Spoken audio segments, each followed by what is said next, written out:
Break के बाद एक बार फिर से आप सभी का स्वागत है। देखिए, बात बिहार विधानसभा के आज सत्रावसान की हो रही थी, जहां पर बचे हुए कार्यों को निपटाने की कोशिश सरकार की तरफ से जरूर है। कैग रिपोर्ट पर भी हंगामे के आसार नजर आ रहे हैं।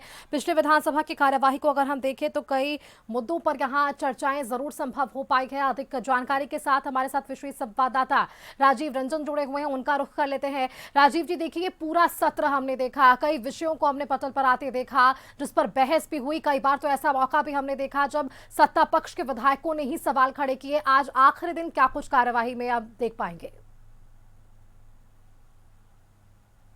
जी देखिए सुष्मिता, आज की कार्रवाई अंतिम दिन है और ये 20वां कार्य दिवस है बिहार विधानसभा के बजट सत्र का। और आज कुछ विशेष होने नहीं जा रहा है। सिर्फ आज विपक्ष जो है सीएजी रिपोर्ट और कानून व्यवस्था को लेकर के हंगामा करेगी। चूंकि सीएजी रिपोर्ट में ये बातें सामने आई हैं कि मोटरसाइकिल और खास करके कबाड़े में जो मोटरसाइकिल दी गई है उनके कार्यों से लेकर के ढुलाई की गई है और पैसे की उगाही की गई है अवैध रूप से। इस पर विपक्ष जो है हमलावर होगा। रह गई बात कि आज की शुरुआत विपक्ष के हंगामे से होगी, लेकिन ध्यानाकर्षण प्रस्ताव हुआ, अल्पसूचित प्रस्ताव हुआ, तारांकित प्रश्न लिए जाएंगे, शून्यकाल होंगे, ये सारे होंगे। चूंकि कल ही विधानसभा में 6 विधेयक जो था अंतिम रूप से बिहार सरकार को जितने विधेयक लाने थे कल उन्होंने ला दिए। अब कोई विधेयक आने वाला नहीं है। बजट की बात कर ले तो सारे विभागों के बजट दोनों सदनों में, बिहार विधानसभा हो या बिहार विधान परिषद हो, दोनों सदनों में बजट पास हो गए हैं। ये बजट अब राज्यपाल के पास साइन के लिए भेज दिए गए हैं। तो बजट की कार्रवाई जिस चीज को लेकर के ये बजट सत्र बुलाया गया था वो लगभग पूर्ण कर लिया गया है।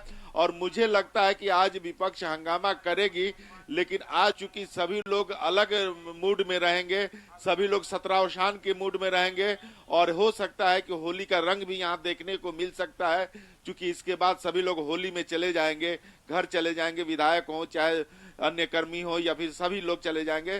तो ये कहा जा सकता है कि आज जो सत्र है थोड़ी देर के लिए हंगामा हो सकता है। एक चीज और है जी कि आज राज्यसभा के चुनाव के नामांकन का दूसरा दिन है। कल से नामांकन शुरू है। 5 मार्च तक राज्यसभा के 5 सीटों के लिए नामांकन होना है। 16 मार्च को इसका चुनाव होना है अगर जरूरत पड़ी तब। लेकिन 4 सीटों पर अभी ये पत्ता नहीं खोला गया है, चूंकि 4 सीट जो है एनडीए के खाते में जा रही है, 2 जदयू के, 2 भाजपा के। तो उनके नाम अभी सामने नहीं आए हैं। लेकिन एक जो सीट बच रही है उस पर विपक्ष भी अपनी तैयारी में लग गया है। कल जिस तरह से तेजस्वी यादव सेकेंड हाफ में विधानसभा आए थे तो वो उस तैयारी में आए थे और एमआईएम के विधायक और बसपा के विधायक सतीश यादव के साथ उनकी मीटिंग हुई थी। तो इधर विपक्ष भी कमर कस लिया है कि राज्यसभा का जो 5वां सीट है वो जीते, और उधर सत्ता पक्ष भी इस तैयारी में है कि उनके सामने तीन का आंकड़ा और चाहिए। उनके पास 38 विधायक है, 41 विधायकों की जरूरत है। तो 3 विधायक जो है सत्ता पक्ष यानी कि एनडीए के खाते में अगर चले जाएंगे 3 विधायक तो उनको भी ये सीट मिल सकती है। इसी रस्साकसी में आज की भी अहम बैठक हो सकती है इस विधानसभा में।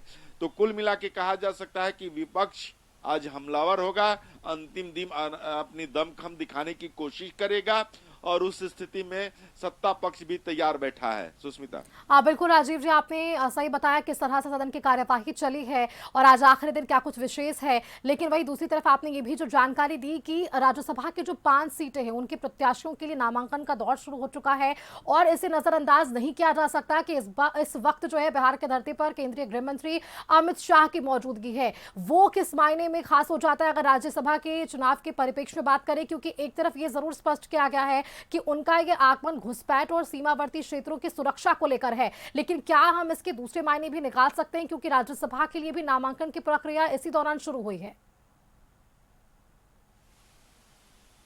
जी देखिए, ये भी है चूंकि सारे भाजपा के कद्दावर नेता किशनगंज में हैं और वो डॉक्टर दिलीप जायसवाल का हॉस्पिटल है, मेडिकल कॉलेज है, वहां पे सारे लोग जुटे हुए हैं। वहीं रात्रि विश्राम अमित शाह का भी पिछले 2 दिन से हो रहा है। यानी कि वो परसों आए थे तो वहीं ठहरे थे और वहीं पे प्रदेश अध्यक्ष हो या फिर सम्राट चौधरी हो या विजय सिन्हा हो या फिर दिलीप जायसवाल हो, सारे नित्यानंद राय हो, माने भाजपा के जो कद्दावर नेता हैं वो वहां जुटे हुए हैं। तो वो 2 सीटों की बात हो रही है। कल एक बात और आई थी कि पवन सिंह जो है जाकर जी। के भाजपा के राष्ट्रीय अध्यक्ष नितिन नवीन से मिले हैं, तो वो एक सरगर्मी बढ़ी थी, लेकिन उस सरगर्मी में कोई जान नहीं था, क्योंकि ये कहा जा रहा है कि पवन सिंह को लेकर के भाजपा कोई अब ऐसा कुछ नहीं करने जा रही है। चूंकि बंगाल में चुनाव है तो पवन सिंह को राज्यसभा भेजने की स्थिति नहीं बन रही है, क्योंकि पवन सिंह को लेकर के बंगाल की महिलाओं का जो उन्होंने अभद्र गाने गाए थे उसको लेकर के उनको अपनी सीट भी आसनसोल की गंवानी पड़ी थी। उनको माने अनाउंस होते हुए भी उनको सीट नहीं दिया गया था। तो ये सारी कवायद आज होगी, क्योंकि देखिए नामांकन की तिथि 5 मार्च है, जी। बीच में 2, 3, 4 होली के रंग रहेंगे, तो संभावना ये है कि कार्यालय कम खुले रहें। तो वैसी स्थिति में आज दूसरा दिन है राज्यसभा का, और अमित शाह भी आए हुए हैं, वो घुसपैठियों को लेकर के उनकी बैठक है। उन्होंने यह भी स्पष्ट कर दिया है कि आगामी जनादेश तभी हम लेने आएंगे जब हम एक एक घुसपैठियों को बिहार से बाहर भेज देंगे।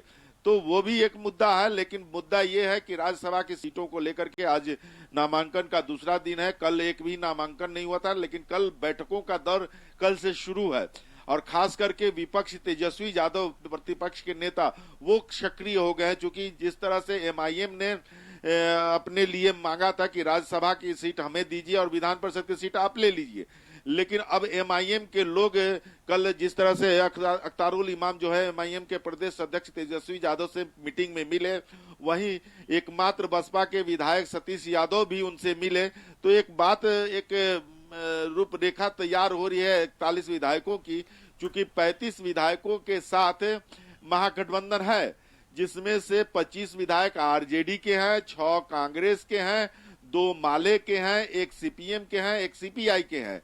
लेकिन उनको एमआईएम के 5 विधायकों का साथ मिलेगा तभी वो जीत सकते हैं। आईआईपी के 1 विधायक का साथ मिलेगा इंद्रजीत प्रसाद गुप्ता का, तो वो जीत सकते हैं।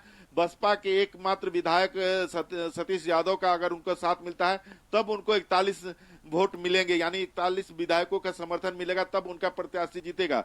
लेकिन इसी उधेड़-बुन में कल की बैठक हुई है, देखिए क्या फलाफल निकलता है। और राजद के बिल्कुल राजीव जी, तो चर्चाओं का बाजार गर्म में समीकरण बैठाने की कोशिश हर वो शीर्ष नेता की तरफ से की जा रही है, और इसकी झलक भी पिछले दिनों हमने तेजस्वी यादव की तरफ से देख ली है। बहुत शुक्रिया राजीव जी आपका हमारे साथ जुड़ने के लिए, और तमाम जानकारियां हमारे दर्शकों से साझा करने के लिए, सत्र की कार्यवाही से जुड़ी और राज्यसभा के इस नामांकन से जुड़े हुए। आगे बढ़ते देखिए